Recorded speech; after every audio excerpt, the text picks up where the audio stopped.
What I'm about to say will sound unreasonable, maybe even outrageous, but I need you to stay with me. 4 nights ago, I collided with a question that has chewed at my ribs for months, and the collision knocked the wind out of my faith. Why do marriages that begin with tenderness and prayer end like buildings condemned after an earthquake? What I was shown didn't soothe me. It stripped varnish from every quaint idea I carried about love and left something stark, yes, frightening, but strangely freeing in its honesty. Before I open that door, hear this. Once you see what I saw about why unions die, you will start interrogating your own story, your vows, your assumptions, the ground under your feet. If you're married, this might be the rope that pulls you back to shore, or the siren that makes you realize you've been drifting farther than you knew. Drop a line in the comments with where you are and what time it is. It helps to know we're not doing this alone. And if this moves you, tap subscribe. It's a simple thing that gives me courage to keep telling the truth. Now breathe. Let's step in. I'm sitting on a lonely run of coast just north of Malibu. The Pacific is speaking in its old language. Slap, withdraw. Slap, withdraw. Each wave striking basalt like a metronome that never misses. Mist pulls away from the water in thin veils, and the air tastes of salt and something metallic, like the inside of a seashell. The horizon is a straight blade. It makes you small. It makes your excuses look even smaller. When you sit in front of something that has kept its rhythm since long before your great-grandparents ever thought to fall in love, your flimsy explanations about why promises break feel embarrassing. To tell you why the things I heard about broken covenants hit so hard, I have to tell the truth about my last year. Even while portraying Jesus on The Chosen, even surrounded by friends who pray with conviction, I have watched marriages collapse like roofs under snow. The first cave-in came 8 months ago. My closest friend from college, steady, gentle, the kind of man who brings in the trash cans for his neighbors without being asked, called me. I could barely understand him through the tears. 15 years. Done. This wasn't a glitter and smokescreen romance. Church introduced them. They courted with intention. They prayed out loud in kitchens and in hospital parking lots and in grocery store aisles. They held hands over cribs. If anybody was going to show us that forever was a thing you could touch, it was them. I don't understand, he kept saying. We did it right. We did it God's way. How did we end up here, angry in separate rooms, cutting the same pie into hostile slices for the kids on weekends? I had no answer. It sat in my stomach like a stone. That was the door opening, not closing. Once open, more stories walked in. A mentor, married 22 years, discovered his wife had been in an emotional entanglement for 3 of them, long enough for roots to grow under the floorboards. A couple from our church, the ones who led the Let's Repair What's Broken seminars, announced a separation after 28 years. On set and around our broader circle, papers were filed, rings were set in dishes, and names were changed back on email signatures.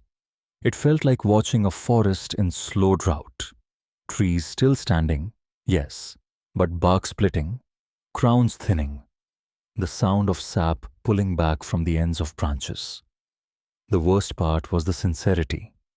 None of these people treated marriage like a costume to toss on and off between events. They fasted. They counseled. They asked the old wise questions and then asked them again when they didn't like the answers. If their houses toppled, what blueprints were any of us supposed to trust? My view of love began to warp, like a coin left on a hot stove. I feared marriage the way sailors fear a reef they can't see. The chart says open water, but the hull keeps finding jagged stone. We were filming season 6, stepping into scripts thick with talk about covenant and mercy and stubborn love. I kept learning the lines and then walking to my car thinking, am I lying to people with my face? How am I supposed to portray the God who invented this thing if the thing seems to fail more than it flourishes? Do I trust the design? Or have I romanticized it into something it was never meant to carry? The drumbeat of collapse wouldn't stop. A quiet dinner would turn into an autopsy. A church lobby hug would include a whispered, "We're taking a break," the kind of break that never resumes. I went to bed with questions stacked like unread mail on my nightstand. At 49, unmarried, I wondered if my desire for a family was wisdom or wishful thinking. Maybe singleness is not emptiness but strategy. Maybe longing is a trick of biology that faith is free to ignore. And yet the ache remained, which only complicated the math. So I went back to the ocean. When turmoil in your chest has its own weather system, you look for a larger sky. I parked, kicked off my shoes, and found the same black stones and the same muscle memory tide. Couples walked past with fingers laced, swinging arms, shoulder to shoulder like they had solved some equation I kept getting wrong. I prayed for them as they went, earnest, almost jealous prayers, then asked a question I was scared to frame. Do they know some secret the rest of us missed? Or are they simply a few exits behind the wreck I've been watching? The sun slid into the water like a coin into a slot. Night gathered. Stars came on, then more stars, and the surf stitched its long white hem along the beach. I stayed. It felt necessary to outlast the first draft of my thoughts. I need to know, I said, out loud this time, because whispering had started to feel like hedging my bets. I need to know why so many vows unravel. I need to see the blind corners. Show me what I'm refusing to see about love, about promise, about the thing we call covenant. I kept talking until there was nothing left to say, and the only sound was water doing what water has always done. The night changed. That's the best I can say. Not louder, not brighter, just waited, as if the whole length of coast had remembered who made it. Even the gulls went quiet. It was like stepping from one room into another, without moving a muscle. I remained on the sand, yet it felt like the sand had been lifted and set down somewhere eternal, where truths don't have to compete with noise. He was there. Not the soft, consoling presence I had come to know in prayer, but love braided with fire. His eyes carried both welcome and warning. "Jonathan," he said, my name holding me steady like a hand on the small of the back before a storm door opens. "You think the design is defective or the users are incompetent. The reality is more intricate and more hopeful than either." His voice didn't raise itself against the waves. The waves seemed to quiet to hear him. Years of confusion started to slide into place, like stones in a dry riverbed, rediscovering the ancient channel beneath them. But I also understood that the explanation I wanted would not be neat. It would cut. It would require something from me. "Here is why so many marriages fail," he said, looking toward the dark glitter of the water. "And why the ones that don't survive winter, with scars they wear like medals." He gestured at the ocean's patience. The sea keeps striking the rock not because it is easy, but because that's its nature. Covenant was made to endure, not to keep two people comfortable, but to shape them. This wasn't sentimental. This was an autopsy and a map at the same time. "Are you ready?" he asked. "For the unsoftened reasons unions die?" The question locked my gaze to his. I nodded. I didn't trust my voice. "The first reason," he said, is hidden in plain clothes. Most of us don't go to the altar to serve. We go to be served, and He let me see it. Vows as contracts, unspoken ledgers, attraction and stability and status and meaning disguised as holiness. Tiny, polite withholdings that look reasonable in daylight, but rot beams in the dark. When the other person inevitably fails to be the single source of happiness, because no human can be, disappointment ferments into resentment, and resentment calcifies into contempt, and contempt starves affection of oxygen. I watched, sick, recognizing faces. I saw bright paint over damp studs, the mold invisible until the wall crumbled under a shoulder. And the second reason, he said, is that we confuse intensity for love. Butterflies masquerading as the voice of God. Endless midnight conversations taken as proof of destiny. The chemical hurricane of beginnings worshipped as covenant. Feelings are good gifts, he said, but they are not foundations. Real love is a choice you make when your feelings are winter thin. It is a practice. It is service that doesn't wait to be served back. He kept speaking. The third, asking a spouse to be everything.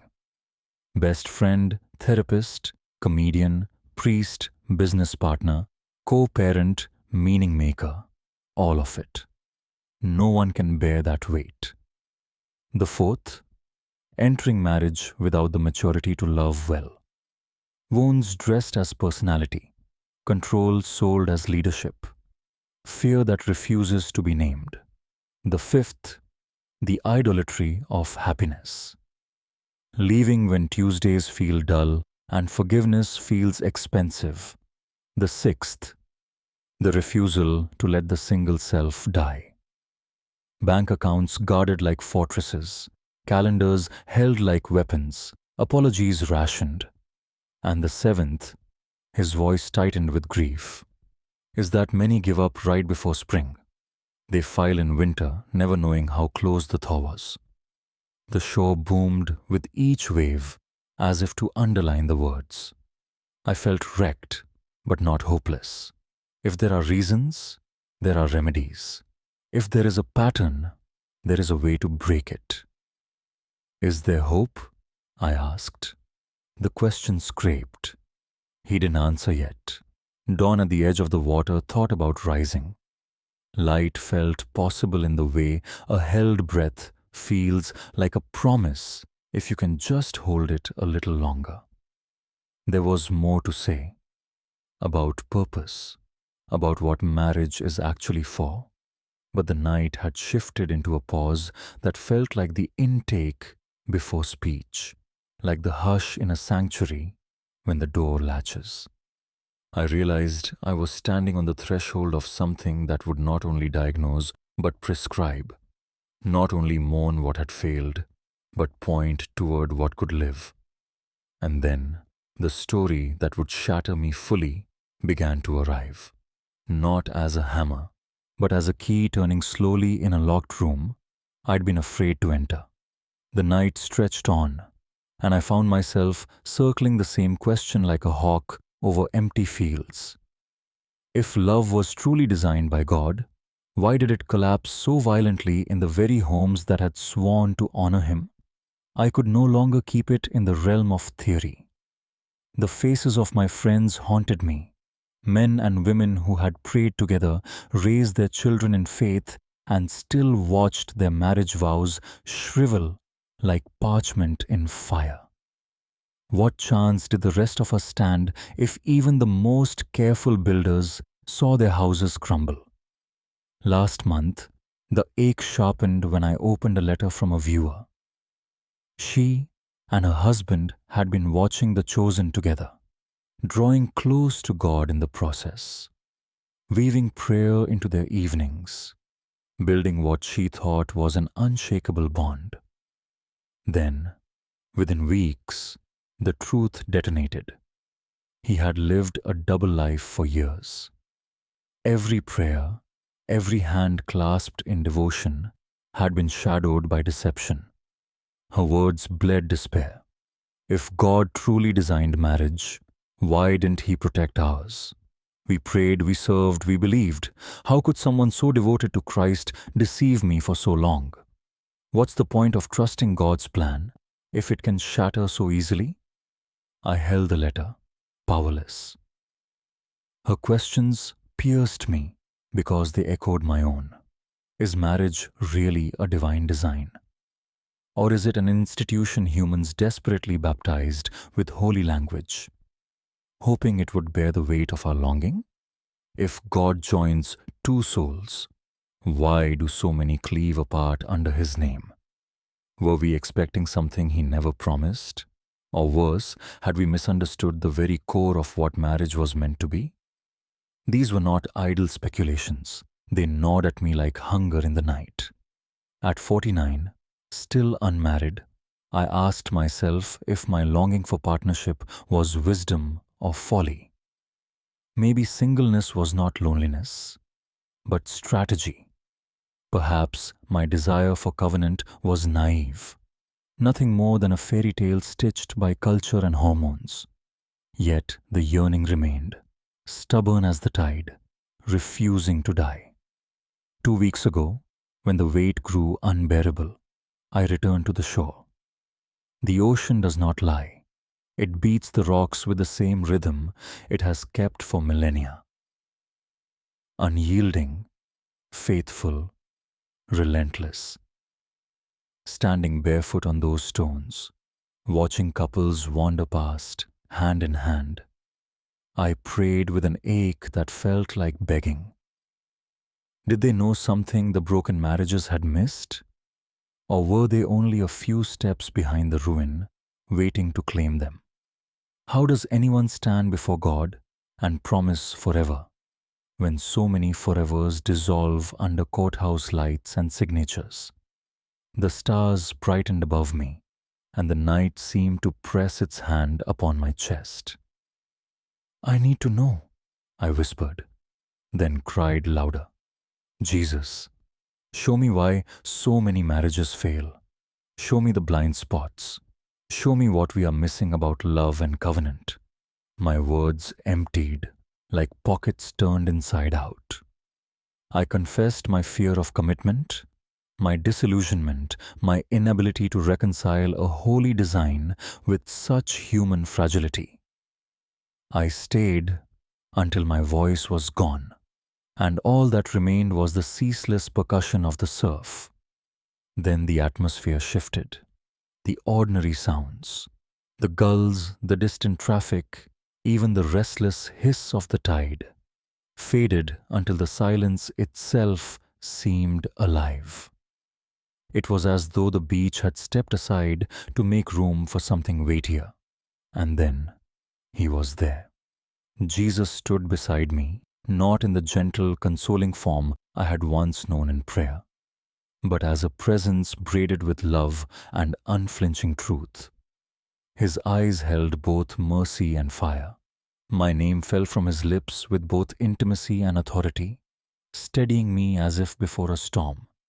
Jonathan, you've been wondering whether I designed marriage poorly or whether people have failed to understand what I created, He said, His gaze sweeping the endless dark of the water.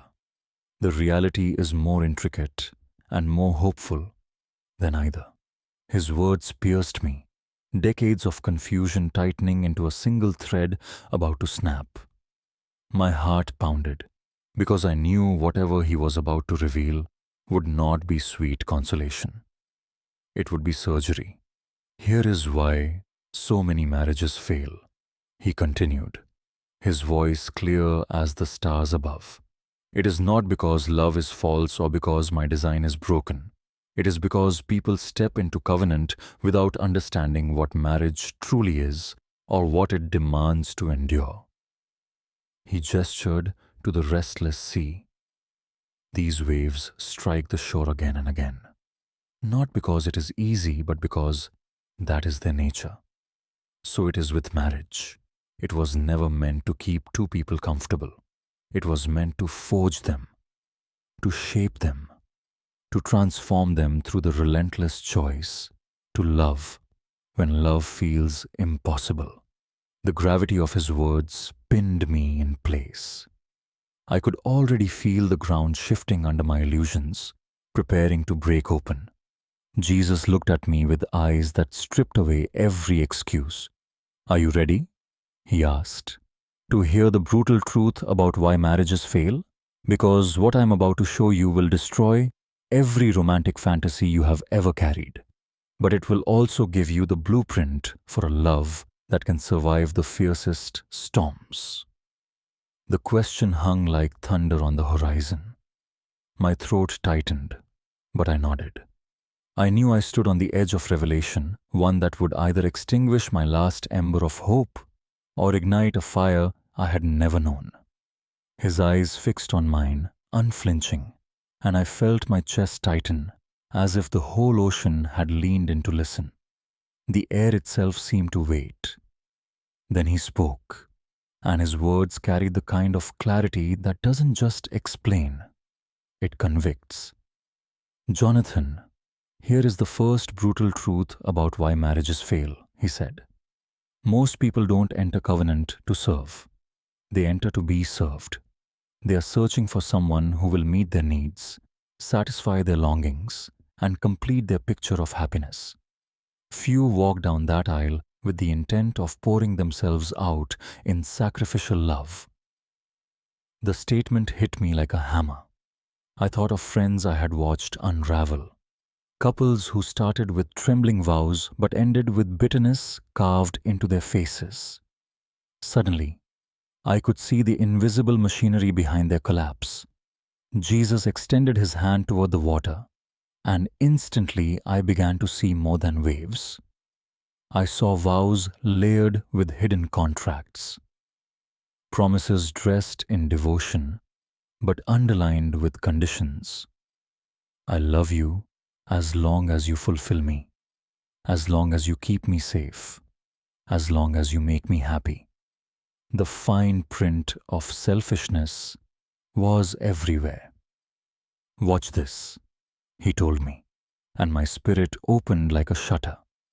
I could see a husband silently tallying the nights his wife did not affirm him, a wife storing away the unspoken slights she never voiced.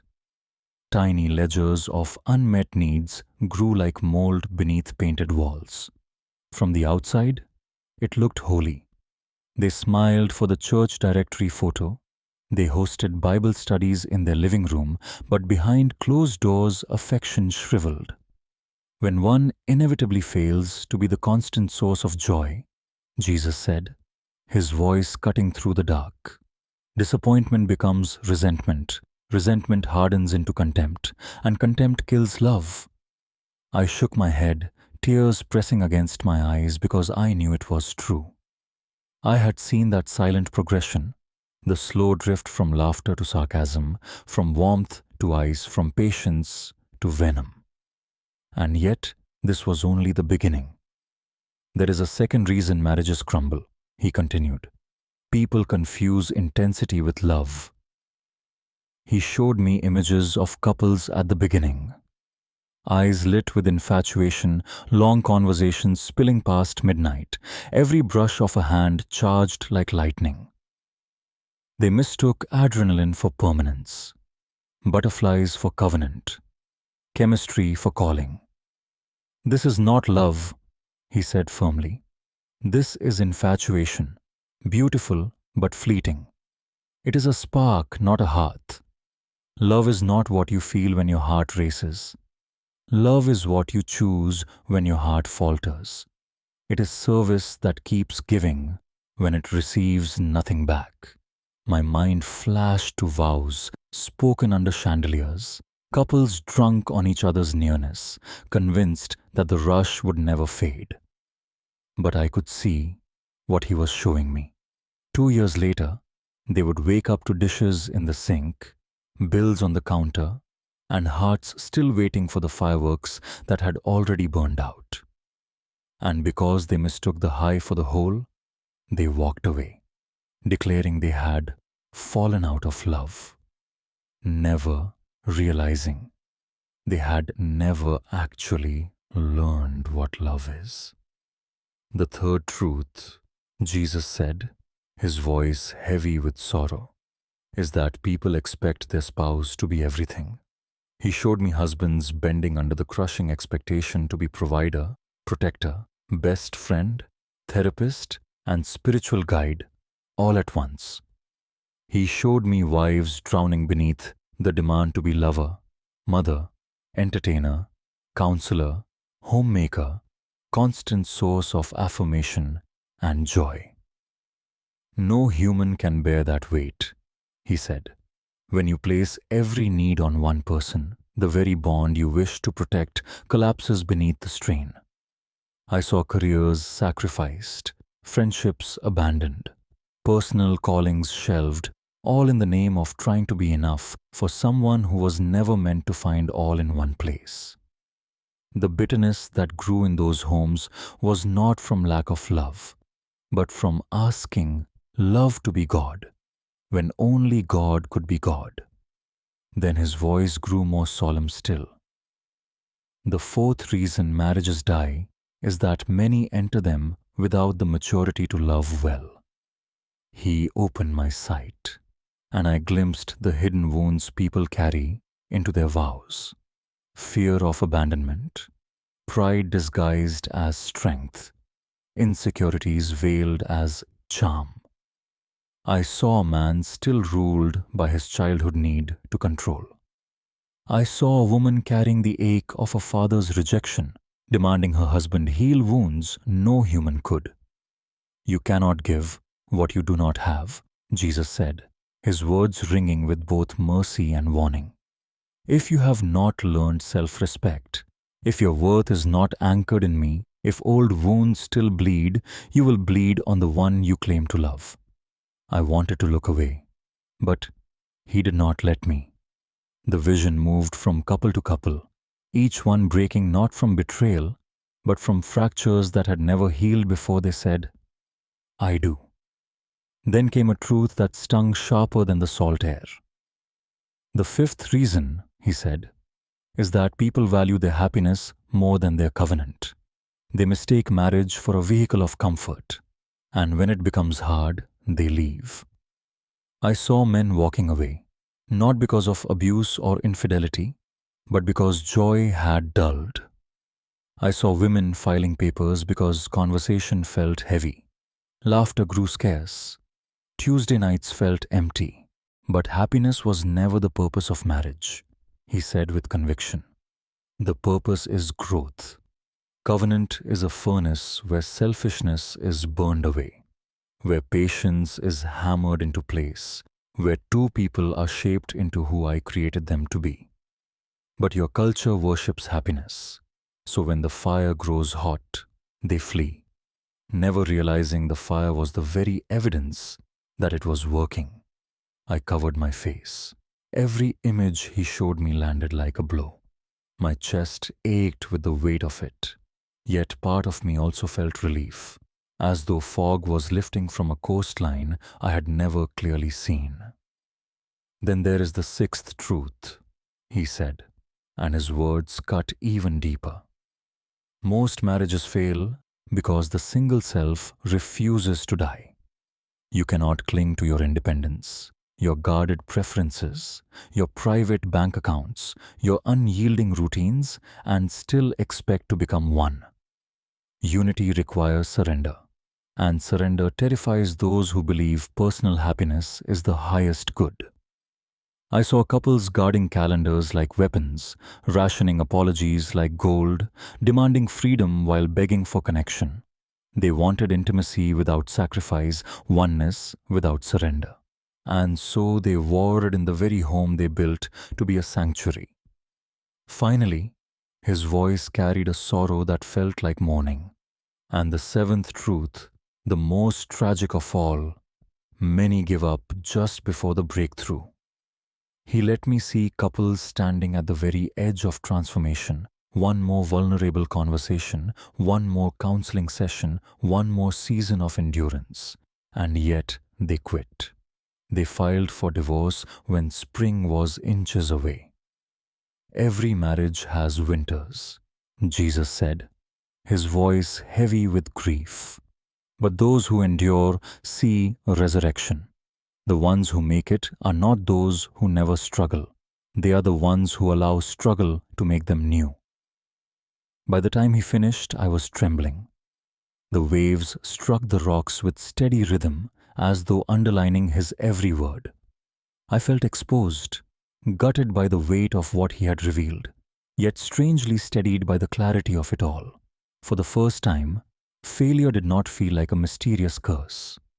It felt explainable, traceable, and if it could be explained, then maybe, just maybe, it could be healed. I looked at him, my voice breaking. Lord, if these are the reasons, is there any hope? Can people actually learn to love this way? Can ordinary hearts become strong enough to bear covenant? His expression softened.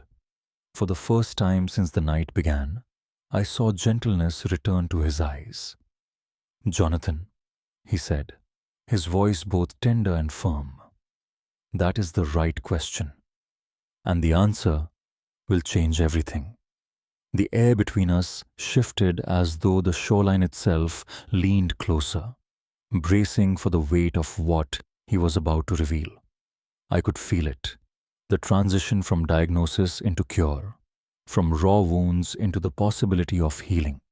His eyes, still carrying that mix of mercy and fire, softened just enough for me to breathe again. Jonathan, he said, his voice low but resolute. Knowing why marriages fail means little unless you also understand how they can thrive. The purpose of covenant is not happiness but transformation. Until you see that, you'll keep forcing marriage to serve goals it was never designed to fulfill. As he spoke, the night around us shifted into something luminous. I saw generations of couples flicker before me, newlyweds radiant at their altar, parents navigating sleepless nights, gray-haired pairs walking slowly down sidewalks, their hands still clasped. Each scene carried not glamour, but endurance. Struggles, fights, reconciliations, laughter after tears, love that chose to remain. Marriage is not your trophy, Jesus continued, his words echoing like thunder muffled by waves. It is my workshop. It is where I bring two souls face to face with their selfishness so they can be remade. It was designed to expose every fracture, every pride, every hidden wound, not to shame you, but to heal you. The revelation struck like lightning. I had spent years imagining marriage as a destination, a prize you reached if you lived righteously enough. But here he was telling me it was a process, a furnace, a forge, not a soft landing place, but a sacred workshop where sparks would fly, not to destroy, but to shape. He pointed to the waves slamming the rocks at our feet. See these? They don't strike to obliterate. They strike to transform. Little by little, season by season, they smooth what is jagged and bring form out of chaos. Marriage is the same. It was never meant to leave you unchanged. It was meant to grind away what cannot last and reveal what can. Then he began to unfold what he called the keys, the map for those willing to endure. The first key, he said, is entering with the right purpose. Transformation, not gratification. Couples who believe marriage is about happiness will flee at the first sign of difficulty. But those who understand that hardship is proof the process is working, they stay, they grow, they are refined. The second key, he continued, is this. Love must become an action, not a feeling. Feelings are fragile. Actions are weapons. Choose to love with your hands, your words, your choices, even when your heart feels cold. The couples who survive are those who practice love until their emotions rise to meet it again. The third, his gaze deepened, is to remember your spouse is not your enemy. They are your partner in growth. Their criticisms, their failures, even their resistance, they are not attacks but invitations to maturity. Stop fighting against each other and start fighting for each other, against the pride and immaturity within. His words painted visions before me.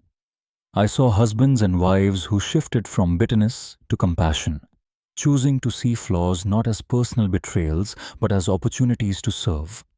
I saw couples locking hands in prayer instead of raising voices in accusation, and something in me longed for that kind of strength. The fourth key, Jesus said, is to meet your needs rightly so you are free to love, not bound by neediness. Draw your security from me, anchor your identity in me, fill your emptiness through my presence. Only then can you love without constantly demanding in return. I saw marriages that suffocated under the weight of misplaced dependency. But I also saw homes that flourished when both spouses came not as empty vessels but as whole beings offering love rather than scavenging for it. The fifth key, he declared, is the death of the single self. You cannot enter covenant clutching your independence like an idol. The you that lived for self must die so a greater us can be born. This death is not a loss. It is a liberation. It is freedom into intimacy. His words cut deep, but they rang true. I thought of people I knew who defended their calendars, their money, their solitude with clenched fists, and wondered why their homes felt like battlefields. The sixth, he said, is daily forgiveness, not the dramatic forgiveness of betrayal alone, but the constant forgiveness of small slights, harsh words, and unmet expectations.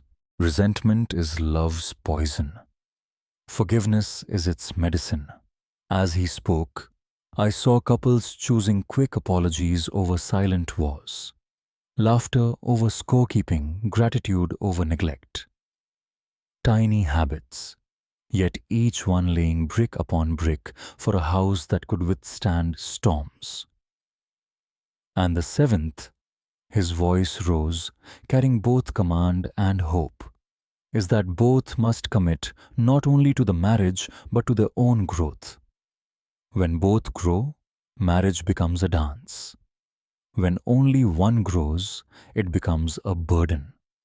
When neither grows, it becomes a prison. The strongest unions are built not on two people clinging to sameness, but on two people courageously becoming more. The weight of his words pressed into me until I could hardly breathe.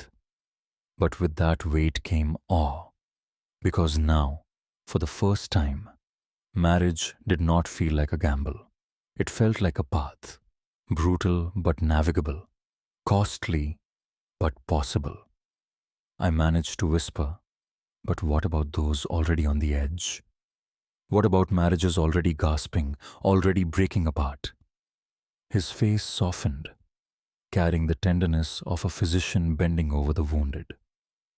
It is never too late, he said, if both are willing. Even ruins can be rebuilt. Some of the strongest marriages I have seen are those that nearly collapsed, then chose to begin again, not chasing happiness, but choosing transformation. Every failure can become instruction if you let it. Every wound can become the foundation of something stronger. The horizon behind him glowed faintly, dawn threatening to rise. And I knew this was not the end of the revelation, but a pause before something even greater. He had shown me why marriages fail and how they might succeed, but now I felt it in my bones. He was about to reveal something deeper still, a truth not just about survival, but about destiny. When I opened my eyes again, the beach was still there, the tide still pounding its steady hymn against the rocks, the salt air still thick on my lips. But I was no longer the same man who had sat down hours earlier with fear in his chest. The encounter had carved something out of me and replaced it with a weight I could not shake.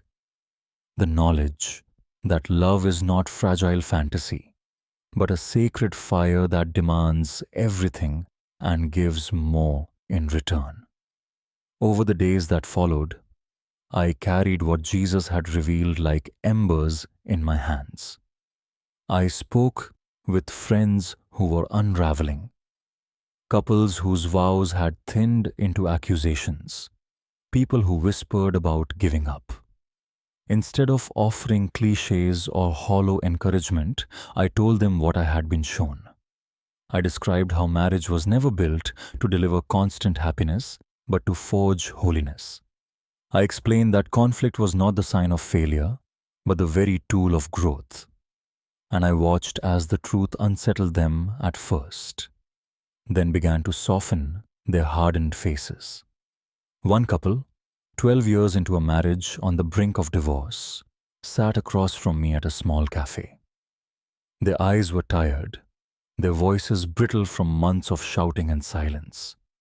I told them about the workshop of covenant, about transformation through fire, about choosing love as an action when feelings are gone. For a long moment, they said nothing. Then the wife, tears trembling, whispered, "We've been fighting each other instead of fighting for each other." Her husband nodded, and for the first time in months, they reached across the table. Another morning, a single friend confessed her despair, convinced she was destined to live without love. Her loneliness felt like a cage she couldn't escape. I shared the revelation about singleness, not as punishment or waiting room, but as preparation. Time to heal wounds so they wouldn't bleed on someone else. Time to anchor identity in God, to build friendships, to grow into a whole person who could give instead of grasp. She left our conversation not with despair, but with a notebook filled with plans, habits to build, prayers to pray, relationships to deepen, hope flickering where resignation had lived. And me? I felt something shifting inside as well. For years, I had avoided marriage with quiet fear, convinced that the same tide that crushed others would someday sweep me under too. But now, I understood. I wasn't waiting for someone to complete me. I was preparing to become whole. I wasn't hoping for a fairy tale.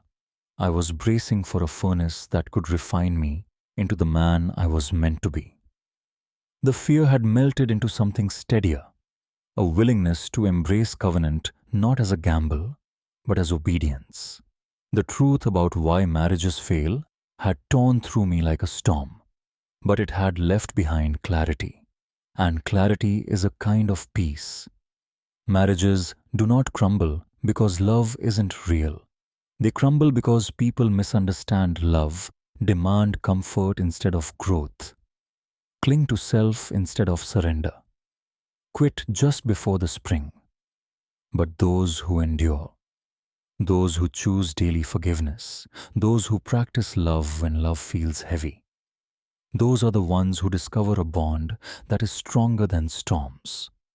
I felt compelled to pray, not for myself alone, but for everyone wrestling with the fragile weight of promises.